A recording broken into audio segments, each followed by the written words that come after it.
So today what we're looking at is agency law. So I remember you mentioned something about agency of estoppel.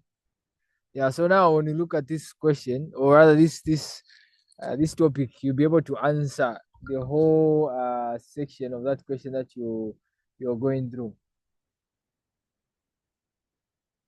Hello. Sure, sir. Yes. Okay. All right. Okay. So let's begin. So let's start by understanding what is meant by an agent as well as the principal relationship.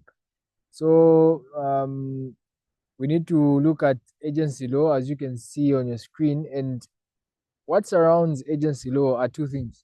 There's what we call an agent, and then there's what we call a principal. So I'll give you a typical example of a private school. So a private school like Great North Road Academy, you've got Mr. Rosias Yatwambo, who is the owner of the business. He's the owner of the school, but he employs the headmaster so that he can run the business on his behalf while he's not around. So obviously, Mr. Rosias Yatwambo is a teacher by profession, right?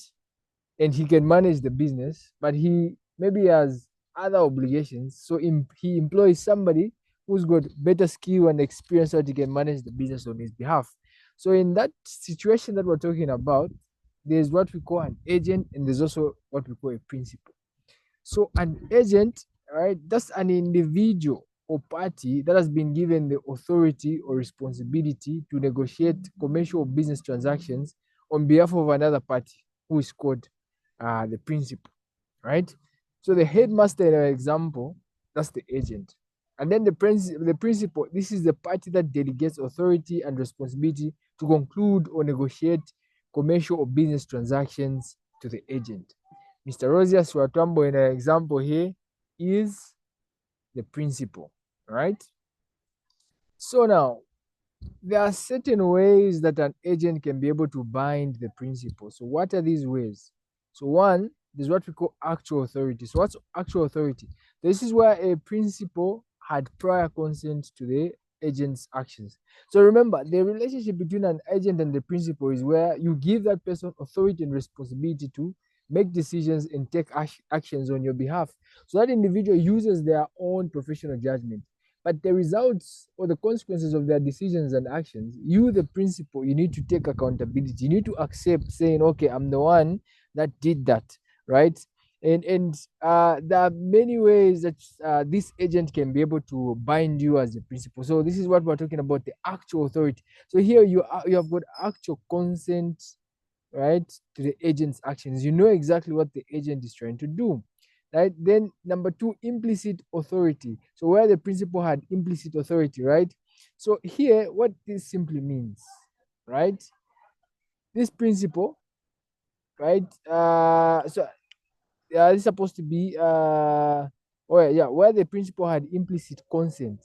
So the agent has implicit authority. So here, what this simply means is the agent is just acting consistent with his contractual obligations. So if it is written down saying the headmaster needs to be running the school on behalf of Mr. Rogers Watambo, it's a contractual obligation. So even though this principal is not aware of the actions that this agent is performing, but by virtue of there being a contract, right, that agent has got implicit authority. Then there's what we call apparent authority. So this is where the agent acts without the principal's consent, but the principal is estopped from denying, right? So we've got an example where we've got company directors, right? So company directors, they carry out actions and decisions on behalf of the shareholders. So now, in a situation where a director decides to invest in a business, right, in the name of the company, and then the shareholders do not know anything about that action, and then the consequences of the decision come to light, right? Maybe the banks, maybe this company or these directors, they borrowed some money from the bank, and then the bank comes and tries to seize some of the assets, maybe due to failure of payment of the interest and the principal, right? So in that situation, the shareholder cannot refuse saying, no, I didn't give you guys responsibility to borrow so that you can invest in a venture that's going to increase my wealth. So in that situation, the shareholders are estopped, right? They are stopped from refusing that they are extended authority and responsibility, right? And then where an agent acts without the consent of his principal, but the law deems that the principal has consented. So this is what we call an agent of necessity. So an agent of necessity, the best example that we can give, there's an emergency, right? There's an emergency. At the best, there's a situation somewhere. I think I read somewhere where this captain of a ship, right? He's in charge of the ship down the sea, and then the containers that were being carried, right? There was a wave. The wave was so strong. So this captain had to, ensure that some of the containers are thrown off the ship so that the ship can be able to survive the wind. So in that situation, the agent was far away. The agent was far away from the principal, right? And he had to act decisively in that emergent situation. Hello? Sir, I can hear you. Yes, what did I end? Because I think I left the meeting. You were explaining about an emergency where a captain of the ship, you are giving a scenario. Yes. Oh, yes. So the captain of the ship needs to act decisively in that situation, right? So that he can preserve the interest of his principal. So in that situation, due to the emergency or the emergent nature, can you see my screen? I think you're not. Hello? I can't see it. You are not sharing it. Yes. I think when I left the meeting due to network, it wasn't sharing. So here.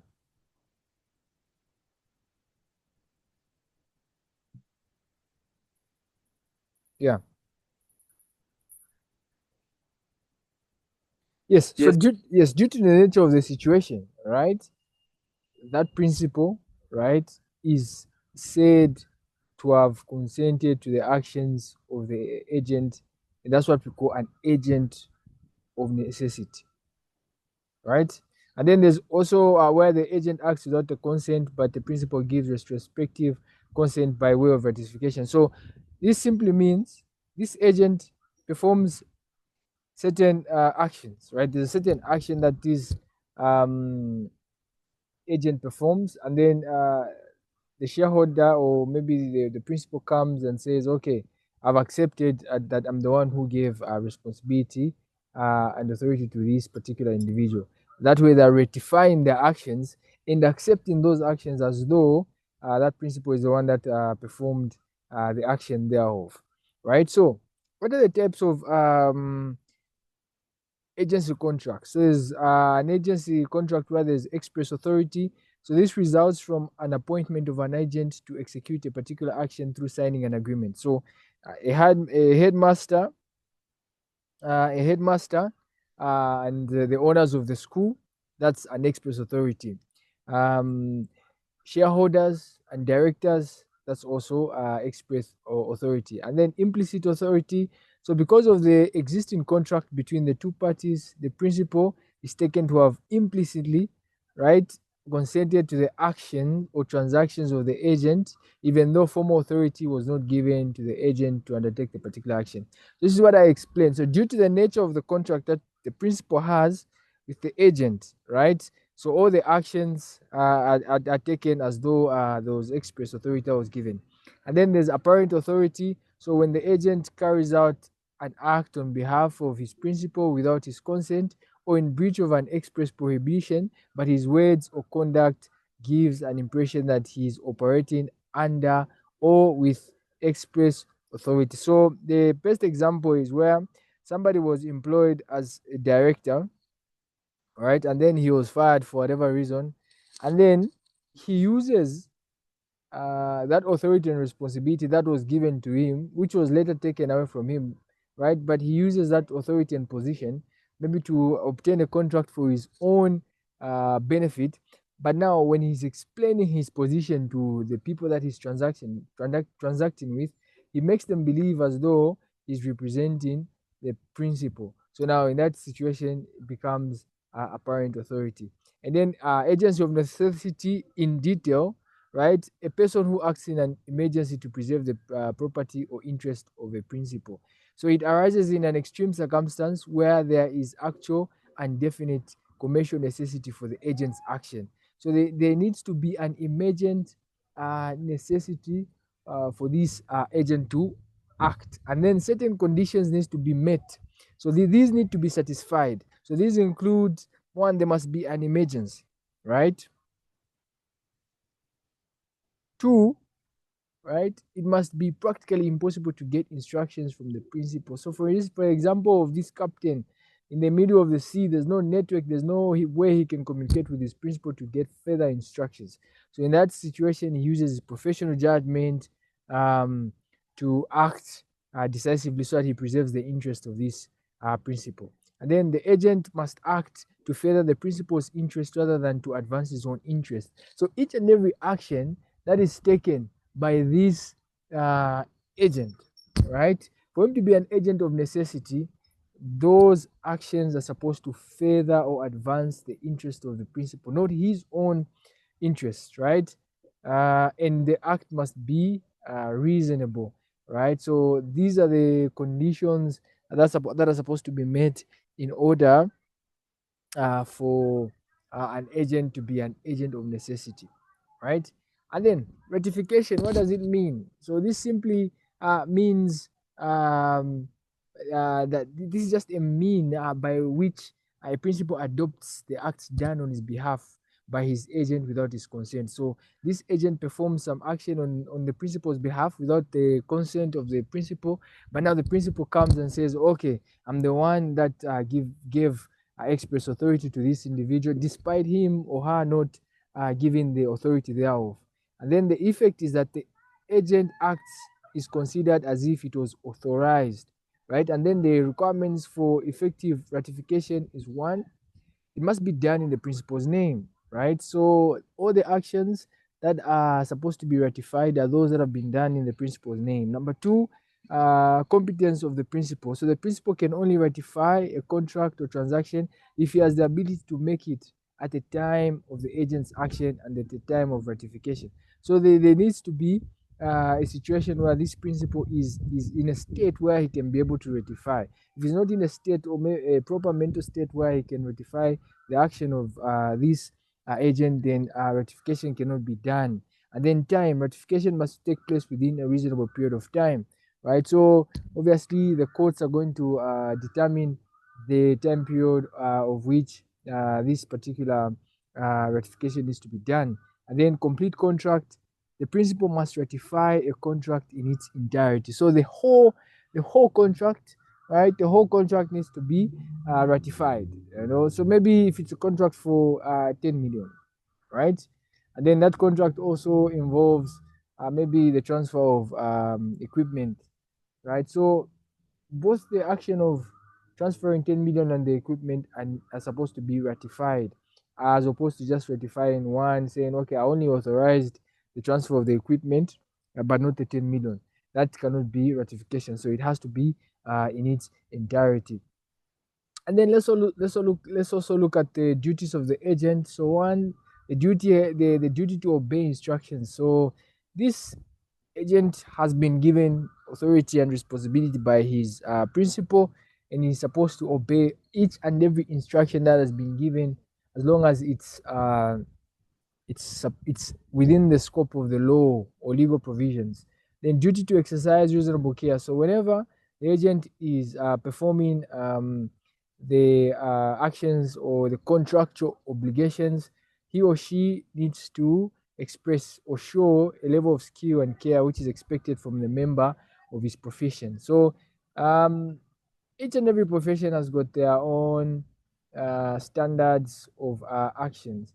So these agents, they should act according to these provisions. Then fiduciary duties. So these are just duties that arise, right, as a result of somebody's position of trust and confidence. So because somebody trusts and they have confidence in you, right, they are certain duties that you need to be performed, right? So it's like when this principal, maybe Mr. Rosias Wakambo, has given authority to the headmaster of Great North Road, right?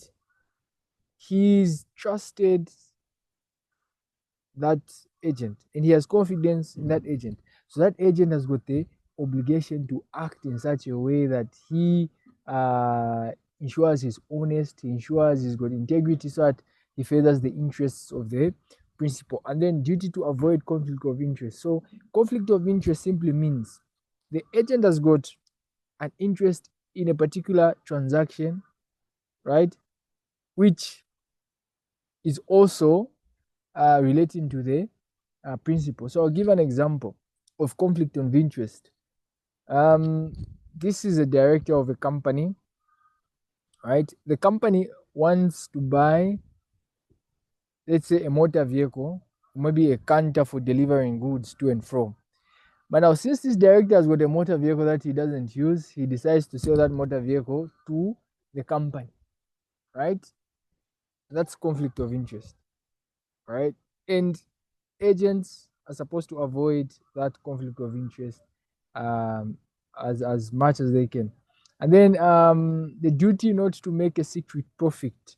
So the agent needs to be honest. So all transactions that are supposed to be conducted are supposed to be for the benefit of the principal. This person is paid the salary. So each and every money that is made is supposed to be for the benefit of the principal. So the agent must not make a secret profit, right? And if that secret profit is made, it has to be disclosed to the principal. Then duty not to take a bribe. So this, corporate world that we operate in, there are always bribes. You're bribed, so that you tweak the contract or so that it influences your decision making. So as an agent, you do not have to take a bribe, because sometimes taking a bribe is going to put you in a position where you make a decision that is against the contractual provisions, right? And then that way you will not be furthering the interest of the principal, you'll be furthering your own interest. Then duty to account. The principal is not always there when this agent is performing his contractual obligations. So this agent needs to account for each and every transaction, each and every action taken, so that that information can be extended to the principal, right? And then what are the rights of the agent? So one, rights to remuneration. Remuneration just simply means salary and other relevant benefits. And then rights to indemnity. This simply means all the actions and decisions, so long as they're within the scope of the contractual obligations, so long as they are undertaken to further the interest of the principal, then this agent needs to be protected from the consequences of that particular action or decision, right? And then how do we terminate an agency contract? So one, by mutual consent between the agent and the principal. So we just decide saying, okay, we are going to end our contract, right? I think we've stayed each other, we've worked together for such a long time, we've had a good relationship, and I think it's important for us to go our separate ways. So that's an example of how an agency contract can be terminated, just mutual agreement, and then by either party unilaterally withdrawing from the consent. I'll give an example for employment. So as an employee, you can resign whenever you want to, right? When you resign, then you just withdrawn from the agency contract, and that agency contract is terminated by the end of the time. So when the time period of existing of the time period for existence of the contract elapses. So contracts are finite, contracts come to an end. So whenever a contract comes to an end, then it simply means the agency contract has been terminated. Then services have been rendered to completion.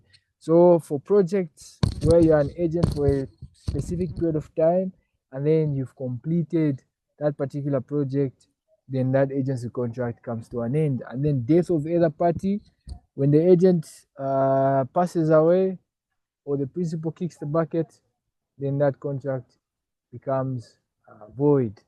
It becomes complete. It ends there. It's terminated there and then. Right. With that said, our lesson has been concluded. Hello. Hello, thank you so much. Yes, thank you. So I don't know if you've got any question, clarification, or any additions.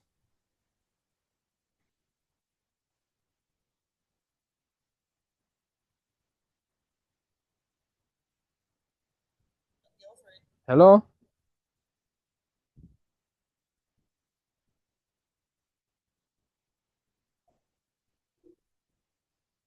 Hello? Yes, I'm saying I don't know if you've got any question. No, Do you have any question?